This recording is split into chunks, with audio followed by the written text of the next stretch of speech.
Welcome to episode 4 of the Success Show podcast, where we dive deep into the stories and expertise of extraordinary individuals shaping the landscape of their respective fields. Today, I have the privilege of having an amazing conversation with Dr. Heath Mathews, a pioneering sports science and medicine expert renowned for his work with top athletes worldwide. He's worked with the likes of PV Sindhu, Mahesh Boopathi, Sania Mirza, Sachin Tendulkar, and many more. In this episode, we spoke about a diversity of topics, so stay tuned. Before you start watching, please don't forget to like this video and share it, as well as subscribe to this channel and the Ruhaan Mathreja Shorts channel. Follow me on Instagram at Ruhaan.Mathreja and at the Success Show podcast. Once again, you're watching the Success Show podcast. Enjoy.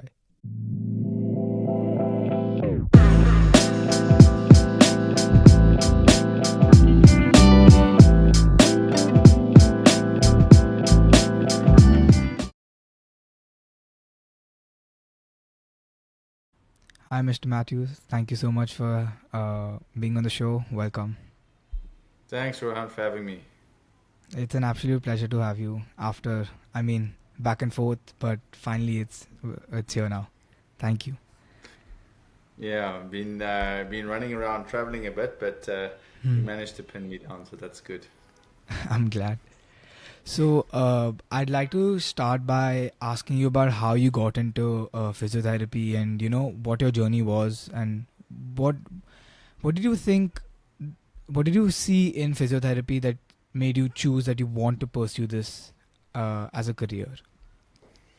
So I was a sports person my whole career. So growing up right from the very beginning, when I can first remember being in sport, from like the age of 7, I always wanted to be a professional sports person, and I wanted to play whatever the sport was. In South Africa, it was rugby and athletics and all kinds of things like that.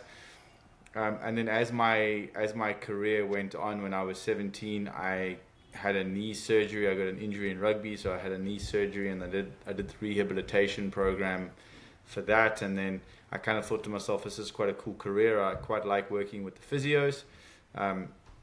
Maybe this is something I could look at doing in future. And then that's where it kind of all started. So around about sort of 17, I said, this is cool. And then I managed to get into the University of Cape Town, which is the city that I'm from. And I studied physio there. And then from there, I was lucky to get an opportunity in a physiotherapy sports medicine center in another city called Durban. And then I started working with athletes from almost immediately out of university. And then, just one thing led to another from there, really. That's great to hear. So it was basically it was something from your own experience that, I've got an injury, I want to treat others as well now. So that was sort of like a motivation for you, or would you say that? Correct. I mean, Correct. I think young people, particularly, often can land up like everybody can land up getting injuries and need to get the really appropriate advice. And often that doesn't happen. Often people can get the exactly. wrong advice because they meet the wrong people. Yeah, It's not through ill intent of the people that they meet, but if you're trying to buy apples, you should not go looking for apples from the person who sells oranges. So I think for exactly. me, that whole journey was a very personal one, and I struggled a little bit with my rehabilitation in the beginning, and as a result of that, I learned a lot of lessons, and then I think I've held on to those lessons throughout my career to make sure that I'm trying to give the right advice at the right time to people, so that I can avoid being a hurdle in their journey, and rather being somebody that helps them back to where they need to be. I think you spoke about lessons right now. I've been speaking to a lot of people in general from different fields and expertise, and they've all been talking about lessons and teachings and how much that's helped them to reach where they are right now. So, any lessons that you would like to share that you learned from university maybe that has helped you in success today? Yeah, I think success in life has two pillars to it. Okay. Education and what you learn theoretically are very, very important, because they give you a really Yeah. good grounding in life. Yeah. They give you a platform as a sounding board for you to be able to keep bouncing your thought processes and ideas and interactions on. But your university is not going to equip you with every single little tool that you might need to face every problem that you're going to face in life. Essentially, universities lay the foundation and they give you that thinking process that you then need to build and sharpen into the way that you will work in future. So that's the experience side of things. And I think that often, as young people, the main thing when you come out of university is not to show how smart you are, but to really focus and say, I have a good grounding now. I really now need to learn how to hone my skills. And finding mentors that are patient enough, articulate enough, and driven enough to train you through that process of learning is a very important step. Young people should always I agree. gravitate towards the right kind of mentors, because it's too easy to land up working with people who are not really inclined towards teaching. They're not really inclined towards helping the next generation of professionals learn the right way, and often are not patient enough to help them while they are making mistakes. And you might have heard, I'm sure a lot of other people you've interviewed have probably told you that some of the best lessons in life you make from the mistakes that you make. So Exactly. you need to be ready to make mistakes, and if you're worried about making mistakes and you're scared of failure, then my advice would be very quickly to remove that kind of thinking. You should be more focused on pushing your boundaries, seeing And how learning far from the you mistakes. go, learning from your mistakes, Yeah. and that's only really where you're going to see where your true growth is going to come from. I think I completely agree with you when you say all of this.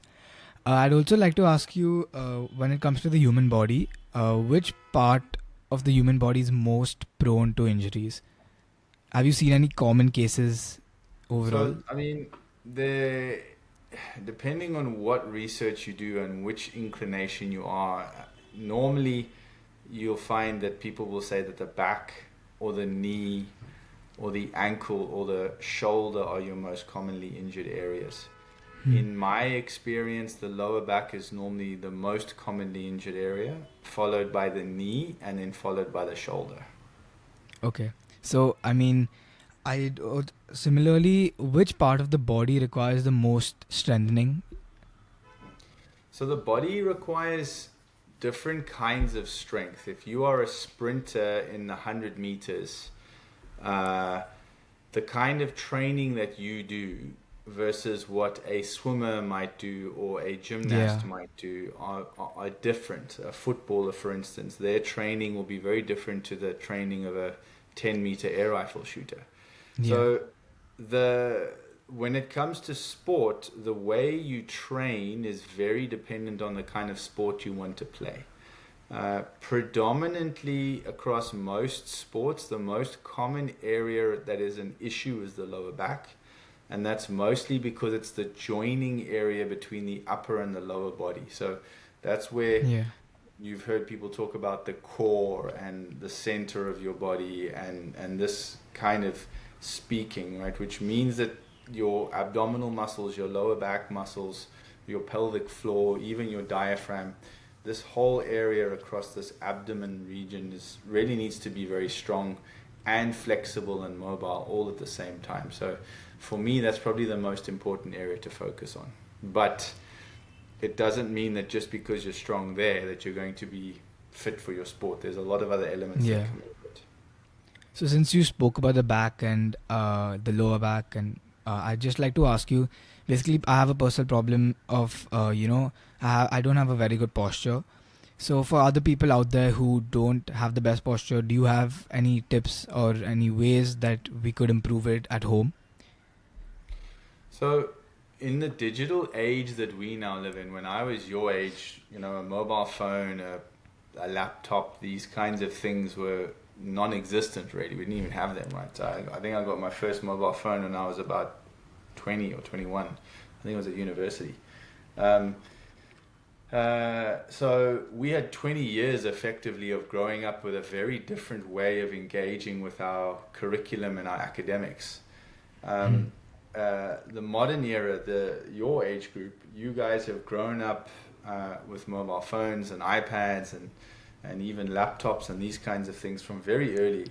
Um, and it's also something that can move around with you, whereas we needed a desk and a pen and paper. Maybe we were carrying a book around, but Mm. certainly nothing of the portability that is available now with the digital age, right? So the problem with that is that predominantly we tend to look forward when we're looking at our phones, right? We're going to have our phone in our hand and we're going to be looking down at that phone. Now when Yeah. you do that, it creates a lot of pressure in the upper neck, and as you lean further forward, there's more and more pressure on your back and your neck area.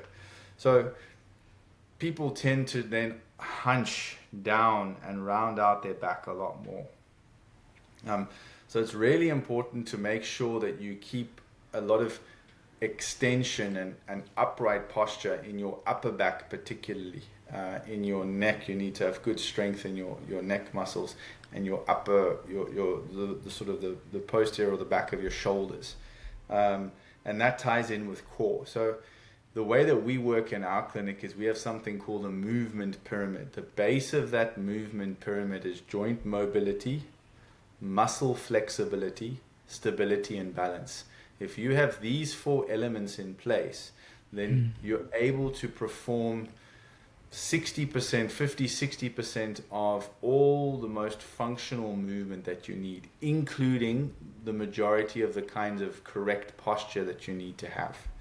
So the kinds of exercises that help a lot with that are things like yoga, Pilates, Okay.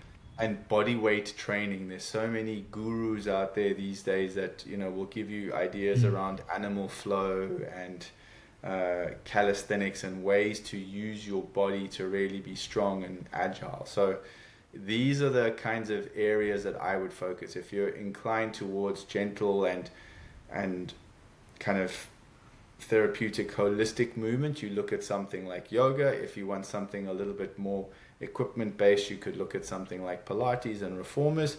And if you really like the idea of athleticism and how mobility translates into athleticism, you might look at animal flow and that kind of movement. Yeah. All of it will help with your posture. That's great. I was actually going to ask you to name a few exercises, if you could, maybe 2 or 3 that we could do at home without any equipment. Could you think of any? Yeah, so often, exercises where you can get more extension in your back. So what we give to people who find that they spend a lot of time in front of computers and they get a hunched over posture is we will lie a foam roller down on the floor, and then we ask them to lie on the foam roller and to arch backwards over the foam roller, which helps just to extend their spine in the opposite direction. So if they're all crunched over, then it helps to just straighten them out.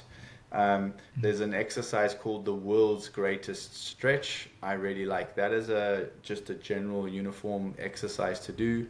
Okay. In yoga, there's something called the table where you will have your hands behind you and then your feet and your hands are on the ground, and you'll lift your hips into the air as high as you can to kind of make a flat sort of table with your body. These are all really good exercises to do. And then any exercise where you're using elastic bands or little light dumbbells to strengthen your upper back. These are all really good ways of helping you to improve your posture. Okay. So I also wanted to ask you, you've had a lot of experience in physiotherapy, correct? So I wanted to ask you about the most challenging case that you've come across. Could you tell me a bit about your experience and what it was like? So I think the thing with I often say to my physios that are working with me, bodies don't read textbooks. And what I mean by that is that you might think that you've got everything taped in terms of understanding how to treat the lower back or the neck or the shoulder or whatever it is. And then one fine day, no sooner have you thought to yourself, right, I fully understood this and now I've got this under control, then a client will come along and you will find that you're not able to help them as effectively as you thought that you could. And that'll happen across the board in any kind of injury that you're going to face. I mean, I've had scenarios before where I've been working with top Olympic lifters, and there's a lot of pressure for that lifter to be getting back to their lifting for the preparation for the Olympics that's coming up, and we've really struggled to get them past a specific point, and we have really needed to call on other professionals to come and help us and say, hey guys, what are we missing here? You know, can you see things from a different point of view, to try and help us? I faced problems in the past with trying to help people overcome very serious injuries like head injuries, like strokes, or you know, maybe recovering from cancer and surgical procedures that often are very, very challenging with people. And in future, I'm sure I'll face more challenges going forward. The number one thing when it comes to a challenging case is not what the details of the challenging case are, but the understanding that you can't fix everything and that you need to have the maturity to be able to reach out to other professionals who may have the tools that you need to be able to help the client. Because at the end of the day, as medical professionals, our number one thing is to help people. Right? Exactly. Whether we can do that or whether we need to ask for help, the bottom line is we need to make sure that they get the right treatment that they need. And as long as you do that, then everything is cool. Okay, that's good to hear, because I really agree with what you had to say about, you know, basically it's all about the service rather than, you know, personal benefit, which is also something I had spoken about with someone else, also in the medical field. He was into hair transplants and things like that. So he said something similar, that our number one goal is to, you know, provide good service to the client and not look at personal benefit. Correct. So yes, I'd because at the end also, of the day, that's what we're here for. We're healers. We're here to help people. exactly. So as you spoke about famous celebrities and, you know, top athletes that you've worked with. I think you've worked with PV Sindhu as well, right? So can you tell me your experience with all working with such top athletes and how it was like for you? So top athletes are very like-minded individuals. They have a very clear focus on what they want to achieve. So every day, if you were to ask any of the top athletes that you can think of, they would in an instant tell you what their goal is that they're working towards at the moment. They'll have a big goal that they're working towards, and they remind themselves of that goal nearly every day, whether they do it consciously and say, yep, this is what I'm working towards, or whether it's happening subconsciously while they're thinking. They're constantly working towards moving in the direction of their goal. So that's the number one thing that you'll find with all athletes that are successful, is a very clear goal.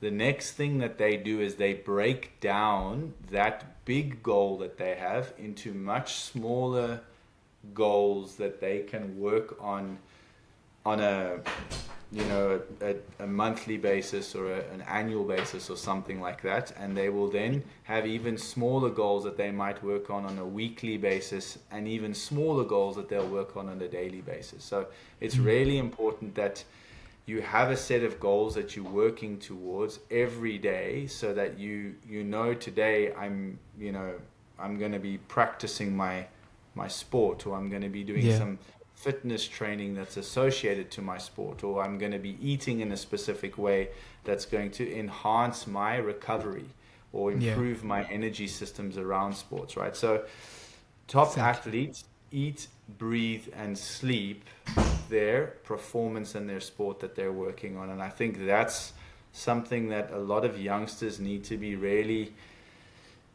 cognizant of, is that, you know, the standards and the competition in sport these days are so much more than what they used to be when, you know, I was a young athlete, and the bar just keeps on getting higher and higher. So if you have aspirations towards being a top athlete like PV, you need to be a student of your sport, and you need to be a disciplined student to be able to go through that process. The commitment and dedication has to be there.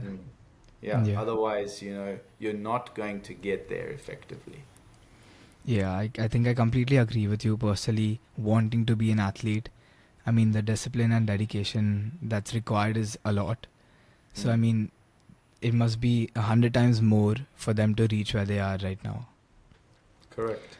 And sometimes becoming a top athlete might not be in somebody's destiny, but learning the discipline and the rigor of being a Hmm. top athlete, or the rigor of trying to become a top athlete, can stand you in very good stead for the kind of future that you are supposed to be having. So I feel that my sports career has had a huge impact on my medical career and where I've got to, because very often I've The been faced with discipline. situations where I need to figure something out, and I it's not something that I can figure out from my academic education. It's something that I figured out drawing from inspiration from my experience as a sports person myself. So I think there's a Exactly. lot of benefit to being a sports person, and especially in this day and age, youngsters don't move nearly enough, right? Our Hmm. worlds are just full of convenience. Our worlds are very instant. They're not the kind of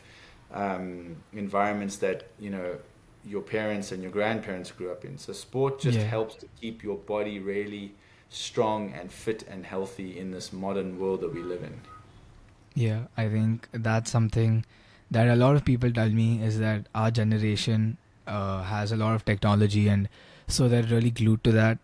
So they're not really focused on improving the physical aspect in terms of Mm, playing sports or improving their discipline through that.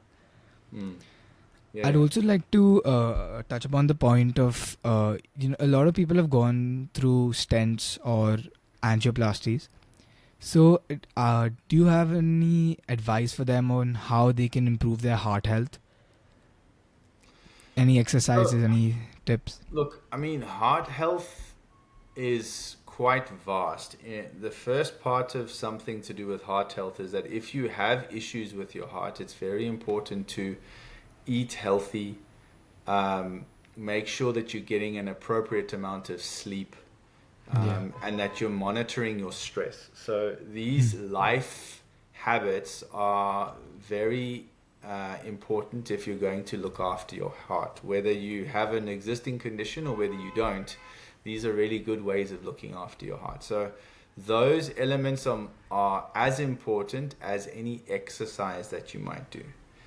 Hmm. And then, when you have a heart condition, you need to be working quite closely with your cardiologist and your rehab experts, because they'll be doing a lot of monitoring of your early stage rehab, making sure that your heart rate doesn't uh, get too high while you're Yeah. just recovering from any kind of a surgery that you might have had. Then you move into something called mid-stage rehab, where they might allow you to push a few boundaries with your heart rate. And then if you're lucky and things are going well and the doctors are happy with your ECG and all of the other metrics that they're monitoring with your heart, Yeah. you'll end up being allowed to get back into full sport again and pushing your heart towards the kind of heart rates that you would find in very competitive sports. But doing it slowly, doing it systematically, doing it with the right people is very, very important. And again, as you would do if you were an elite athlete, you need to be having discussions with your doctors very early on about, these are my goals, this is what I want to achieve. What is the time frame that we could look at to achieve these goals in? Are these goals realistic? Are they dangerous? How dangerous? So that Yeah. you, as a recovering heart patient, can then decide how much you want to risk and how many boundaries you want to push, and then Yeah. from there you work backwards on what is it that you need to do on a day-to-day basis to get you to the goal. So essentially what you're looking at is you're looking at applying the mindset of an elite athlete to the problem of recovering from a heart injury. And that's what I find so fun about working in sports, is that it's taught me to be able to work with lots of other kinds of patients, but just Yeah. changing the goal that you're looking at. Somebody The might look, adaptability yeah, increases then. Yeah. PV's looking to win a medal at the Olympic Games versus a recovering heart patient who's looking to get back to running, the marathon next year. So Yeah. those are both very relevant goals. You just have to help them build that journey out. Hmm. Yeah. So also since you worked in South Africa, you've come to India, you've worked and you're working in Australia. Do you see any difference in the body types, and do you see that one type of body is prone to more injuries compared to the other? For example, a lot of people from India are prone to a specific type of injury as compared to people from South Africa. So you don't really find, or I don't really find big differences between ethnic groups and their injuries. Um, One might say that people from Africa are more explosive and powerful, and so you land up with the top sprinters of the world, predominantly being people from black ethnic backgrounds. Yeah. You might say that people from Asia generally are very skillful and tend to do very well at skillful sports, so ball sports, Table tennis, badminton. table tennis, technical sports that Yeah. require a lot of accuracy, shooting, archery, these kinds of sports.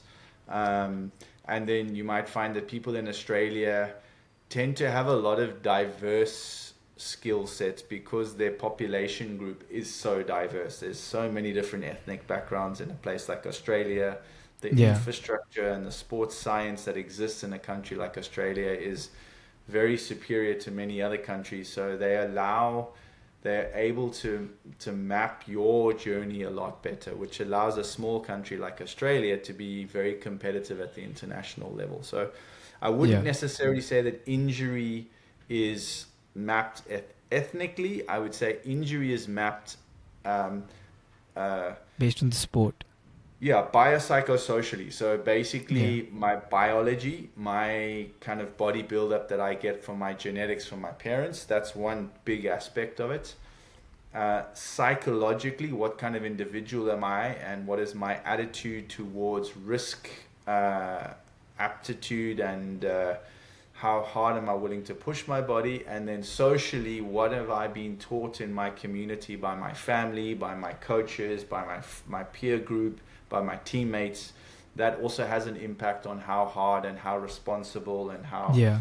reckless I'm going to be with my body. So that's going to Hmm. map your injury profile and much more than what your ethnic background is. Yeah. So you had also previously spoken about technology and how the Gen Z age has now really got familiar with technology and with AI coming. I also wanted to talk to you about how if you feel that AI has any impact on physiotherapy, and do you think AI is changing anything? Are there any new techniques to treat, or what's the impact of AI? So I am very pro technology. I believe that technology will help us to be better at what we do. Hmm. It might threaten a lot of industries as well. Certainly within the physiotherapy realm, I believe that AI will open a lot of doors for clinicians like myself to be able to collect a lot of data. Um, Yeah. and take the data that I'm collecting and marry that with the data from a host of other clinicians so that Hmm. researchers can then have a huge data set that they can then start to churn out some really meaningful insights into what is going on in the real world when we are treating our patients. So I think Yeah. that technology and AI is really going to help to refine a lot of what we do. I think that AI and tech help a lot. As a 17-year-old, as a 16-year-old youngster at high school, I had no idea on what kind of training I should be doing. So the only Yeah. way that I would understand how to train is to look at the other people around me. Um, and so what would end up happening is that I may or may not have been doing the right training, and I didn't really have any kind of sounding board. So the fact that we have search engines and artificial intelligence and we have Chat GPT applications, and across yeah. the board, we have so many more uh, appropriate ways to start this journey of health and fitness than a generation ago. So, and I think that the generations of the future are going to, get really, really insightful, accurate help from technology that, will just make us better and better every generation that goes by. But don't you think there can also be a lot of cons to this? And, can there be a possibility of AI misleading a patient? Say, for example, I'm a patient and I want to improve my muscular endurance. I go onto ChatGPT and it gives me a bunch of exercises, but in a way, there's something that's misleading or the technique is improper. So, what would you say about like the disadvantages and the downturns of ChatGPT or I any think AI bot? I think the problem that exists at the moment is that the middleman is being cut out. So Yeah, that's the risk that exists with technology and there AI. should be a balance. Yeah, you can't remove the physio, you can't remove the coach, you can't remove the trainer. Um, the AI and technology helps them to do what they do with you much better. Okay. The risk when a young or inexperienced person is wanting an artificial intelligence to guide them is that you don't have an individual involved in that process. So I would Yeah. use AI and tech to guide the way that I work with my clients, but I would be very Hmm. careful about allowing AI and tech to manage my clients.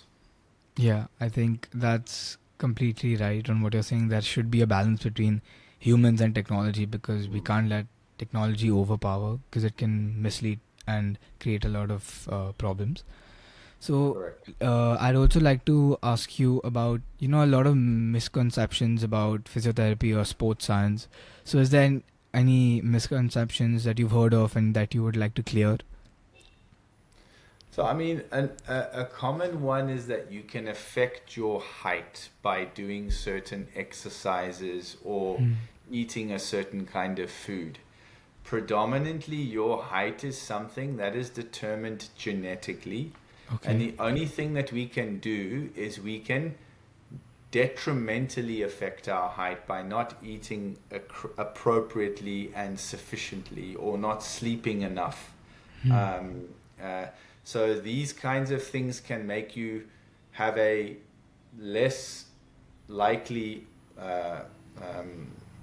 scenario of reaching your proper height. But there's no way of saying, well, if I was supposed to be 1 meter 50, I'm going to eat something or I'm going to exercise in a certain way so that I'm 1 meter 70.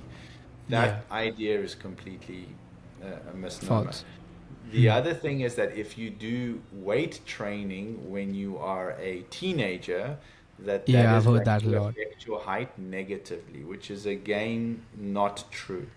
If you Yeah. are training appropriately as a young adult, from the beginning of puberty, which is approximately 12 to 13 years of age, if you are Hmm. training under supervision from a trained professional, you can gain a lot of strength and muscularity from appropriate weight training. So that's Yeah. another, common misconception that's out there.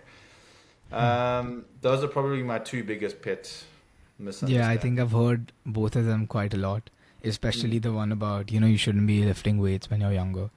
Mm. So thank you so much for clearing that out, firstly, because I'm sure a lot of people watching this are similar to my age or Yeah, maybe younger, thinking that that is still something that's true. yeah. Lastly, I'd also like to ask you for some advice for people who want to become a physiotherapist or who want to enter sports medicine. So, what would you give as a piece of advice? Because you also spoke about guidance, and I've learned this from a lot of people that guidance is valuable and your lessons and teachings can help you go a long way. So, some advice and tips for people who are aspiring. I think, um, you know, if you are passionate for the number one reason why you should become a physiotherapist or why you should become a medical person at all, the driving motivation behind that should be the desire to help people. People, yeah. If your desire is money or fame or some other mechanism, then my suggestion is don't get into the medical field. Yeah. Very often, working with people on a daily basis is a challenge. You have to help people who are in pain or who are in discomfort or who are stressed out about something that's really, really important to them, like their health. And you can't Yeah. replace your health. Money, no amount of money at the end of the day can ever be something that can replace your health. If you have health, if you don't Exactly. have your health, you have nothing. So Yeah. if you want to get into physiotherapy and be a healer, your driving motivation must be to help people, because when you are tired and stressed and overwhelmed or whatever it might be, you need to fall back on your core of wanting to help people. Yeah. If that is your core driving thing, then what will happen is you will get a lot of energy and fulfillment from helping people, and you will really work hard towards making sure that they get better, which is what we had discussed right at the beginning of this interview, that you must really be wanting people to get better. That's the number one reason why you do what you do. Yeah. From there, you get into a university, you study hard, you get qualified, and then you get into the workplace and you immerse yourself in the experiences and the education that you can get from experience. I see Yeah. a lot of youngsters finish their undergraduate degree and immediately try within 6 to 12 months to get into a master's program somewhere around the world, Yeah. study a master's, and then come and say, right, here I am, I have a master's degree, employ me. But I would strongly advise against that. I would suggest that a physiotherapist who's out of university should spend 2 or 3 years in the in the working place, learning Yeah. the skills of their trade, applying Gaining some those experience. skills on a daily basis, building Yeah. that platform of experience, and then taking that platform into a master's program where they can then build on that platform, Yeah. attain master level education in a specific area of skills, and then bring that back into the workplace 5 or 6 years later. I think that that will be far more beneficial for them and their clients if they were to do it like that. Yeah. So I think the advice should be very helpful for a lot of people, especially coming from someone like you. I'd also like to. The Sorry. number one thing, Ruhan, that's very, very important is never ever stop learning. The Yeah. day that you stop learning is the day you should retire. So never stop being a student of your profession till your dying Yeah. day or till the day that you retire, because the world is moving forward at such a rapid pace that if you become Exactly. complacent and say I know enough now, then that's the wrong mindset, and you should probably just have a rethink. Yeah. I think I completely agree with you. That's something my parents and a lot of my family members tell me too, is that never stop learning and to read a Correct. lot and gain a lot of knowledge. Hmm. So I'd like to end this episode with like a quick rapid fire round with you. I'll be asking you a few things and you can just choose whatever option you prefer. Sure. So, football or rugby or badminton? Rugby is the sport that I grew up on, so I'm Yeah, gonna I stick thought with so. rugby. Yeah. Do you prefer training an athlete individually or training a full team? I've done individual training my whole life, and I probably prefer training an individual athlete than to training a team. Do you prefer India, Australia, or South Africa? For living or for sports? Oh, well, a balance of both. So obviously I've grown up in South Africa, so that's my home country, and it'll always be my Yeah, home country. But India is my second home because India has been very uh, generous and giving to me and my family. Three of my children were born in India, and yeah, Australia is my wife's home country. So yeah. as a true blue South African, I'll always support South Africa over Australia, but it's a great country to live in as well. So I think if you had to put a gun to my head, I'm always going to pick South Africa. Of course. So, do you prefer practical application or learning sports, like, or researching? Sports science research or practical work? I'm a practical guy. I roll up my sleeves and I get stuck in the trenches. That's how I do stuff. Working with Olympic athletes, or do you prefer working with professional sports teams? I like working with Olympic athletes. Okay. Do you prefer tennis or professional football? Not rugby, football. Tennis. Okay. Who's your favorite player? Tennis player. Yeah. Of all time? Oh, that is hard. I'm going to say Roger Federer. Okay, Although yes, that's a that's very mine. hard call. That's mine too, so I'm happy about that. Do you prefer sports drinks or natural hydration methods? Natural hydration methods where you can. Okay, and lastly, a sports massage or a cryotherapy for recovery? Interesting. Sports massage because it's nicer. But basically, sports massages help with the relief point of view, right? With Yeah, the tension of it's a muscles. very difficult question to answer because cryo done correctly is very effective as well, but it's very Okay. uncomfortable. So that's why I chose sports massage. Massa- Thank you so much for your time. I really enjoyed this. It was Yeah. really insightful for me, and Uh, I look forward to seeing you soon. Thank you yeah, so you're much. most welcome, Ruhaan. Thanks very much for your time. I enjoyed it as well. Thank you. Take care. Bye bye.